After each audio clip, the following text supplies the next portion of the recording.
Ladies and gentlemen, Zaituni Asmani, leading with compassion. Leading with compassion, Zaituni Asmani.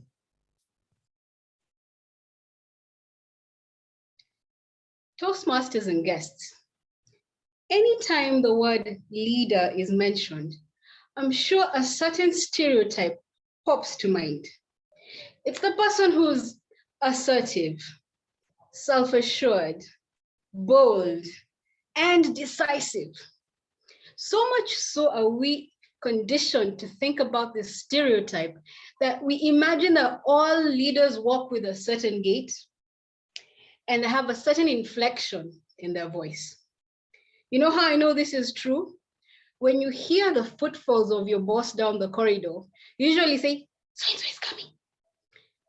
And we expect that the leader should have such a commanding voice that no matter how large the boardroom, the person seated at the farthest corner should be able to hear every word without the use of a microphone. I grew up with that image of what leadership is.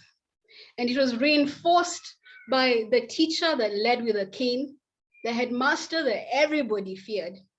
And in my working career, I've had the pleasure and sometimes displeasure of seeing various types of leadership. This stereotype is even ingrained in our families. That's why, as Africans, our parents are known to be very strict, especially our mothers. When I say I've had the pleasure and displeasure of working under various leaders, I have had leaders who were very hands-on, bossy. They tell you what to do, when to do it, and how to do it. And I've also had what we call laissez-faire, but really it's just an abdication. Don't involve me unless it is very serious. And even then, not so much. I've had leaders who are insecure in who they are, and they have ended up pushing other people in their team, including me, to usurp their responsibilities. So when it came time for me to take leadership in a position that's really meaningful, I was excited, yes, but I was also confounded. Should I be bossy, assertive? Should I be gentle and kind, more my disposition? Laissez-faire, bureaucratic? I wasn't sure. So what ended up happening was I was a different kind of leader to a different person in the team. This ended up in results where I had one group of people raising up and having remarkable results, and another group of people either stagnating or dwindling. Luckily, in every organization, at least annually, you have what you call your performance review. We were employing the 360-degree review, which means not only do those leading me evaluate me, but also those I am leading get to evaluate me. And at the end, I have a heart-to-heart with myself and evaluate myself, which is usually the hardest because it comes with the most truths. My leaders had really good things to say because we were hitting targets with the few who were rising. They'd say things like, I like how you work. I like that you're goal-oriented. But maybe you're too goal-oriented. You know, sometimes maybe build on relationships. I mean, you're in communication, right? That should come easy. And from my team, I had different responses as well, where there were those who were like, I like working with you. And then there were those who were like, you scare me. You are so cold and commanding. I fear coming to work.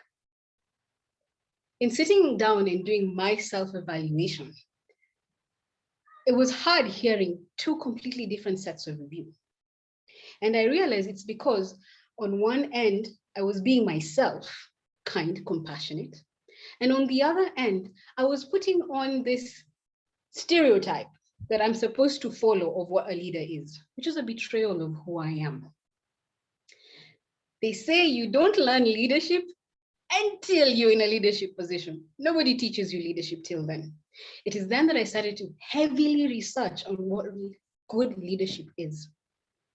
The thing that I found is the people who are most influential and, well, quite rich as well, are really remarkable leaders. And they have one common trait that is found in every single one of them. And it is, believe it or not, compassion. Now think about it.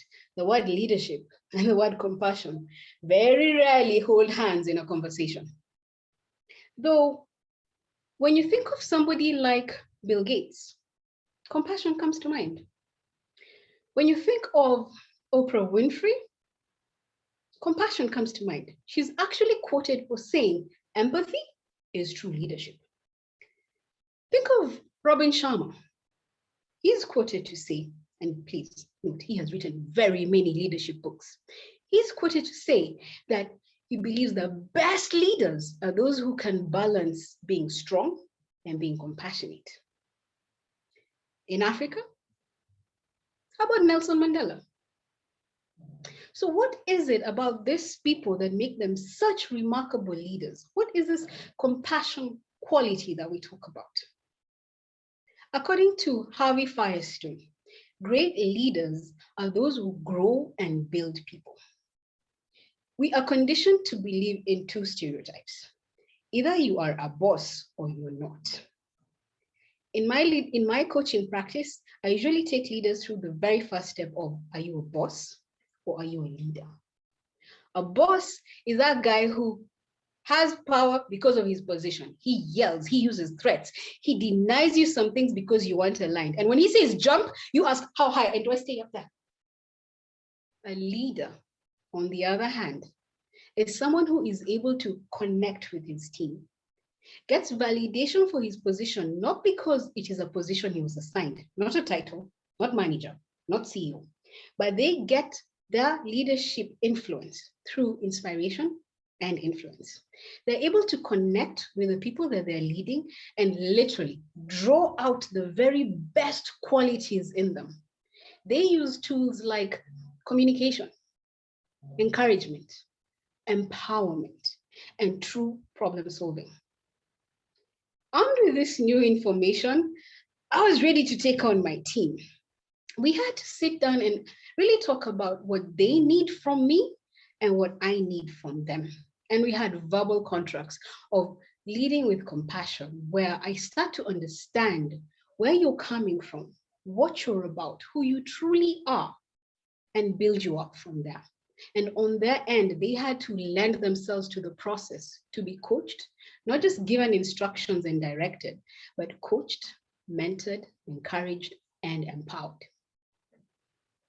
By the time our next 360 evaluation was coming, we were pumped. We knew what we had done because the results spoke for themselves. We were hitting targets so well that we were in the 90 percentile bracket and before time. My team had moved from a space of confusion and really trying to find their way to growing into remarkable people who they already were. It's just about drawing out these qualities and stepping into a place where, in the words of Raf Nader, who writes Pure Happiness as a blog, we're moving leaders to become other leaders and not being a leader that just had followers. In them taking up the mantle and becoming other leaders, guess what? We were getting results where we were being evaluated by external bodies and they were like, this is different. Guess what else? Other teams wanted people from my team to be put in their special task forces. That was amazing. So 360 came about and we were ready and the results spoke for themselves.